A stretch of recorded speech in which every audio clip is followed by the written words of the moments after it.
उल्लू और हंस की कहानी। एक जंगल में ऊंचे पहाड़ की चोटी पर एक दुर्ग था। उस दुर्ग के पास ही एक विशाल पेड़ था। पेड़ पर एक उल्लू रहता था। पहाड़ी के नीचे एक तालाब था जिसमें हंसों का एक झुंड रहता था। उल्लू अक्सर भोजन की तलाश में तालाब के पास जाया करता था। हंसों को देखकर उल्लू बहुत अधिक प्रभावित हुआ। वो किसी भी तरह हंसों से दोस्ती करना चाहता था।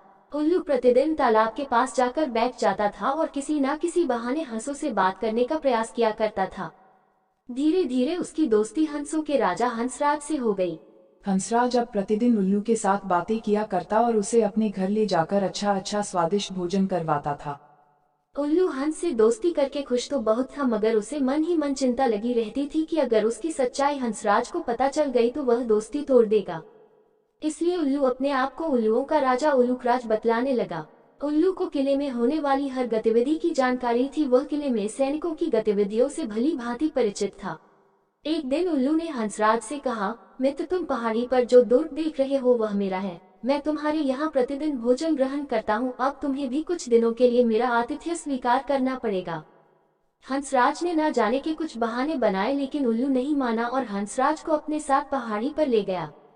जिस समय वह पहाड़ी पर पहुंचे उस समय सैनिकों की परेड चल रही थी। परेड के बाद सैनिकों ने सलामी दी। उल्लू हंसराज से बोला, मित्र, देखो यह सलामी तुम्हारे लिए है। हंसराज यह देखकर बहुत प्रसन्न हुआ। उल्लू बोला कि जब तक हंसराज यहाँ रहेंगे प्रतिदिन इसी तरह सलामी होगी। दूसरे किसी कारणवश सैनिकों को दुर्ग छोड़कर जाना था। प्रातः सभी सैनिक दुर्ग छोड़कर जाने लगे। तभी हंसराज ने उल्लू को सैनिकों के जाने की बात बतलाई। सैनिकों के इस प्रकार अचानक जाने से उल्लू चिंता में पड़ गया और घू घू की आवाज निकालने लगा। उल्लू की आवाज को सैनिकों ने अशुभ समझा और उस दिन जाना स्थगित कर दिया। उल्लू ने हंस को बतलाया कि उसने सैनिकों को रुकने का आदेश दिया है। तभी सारे सैनिक रुक गए हैं। दूसरे दिन प्रातः सैनिक जैसे ही जाने के लिए तैयार हुए, उल्लू फिर से घू घू की आवाज निकालने लगा।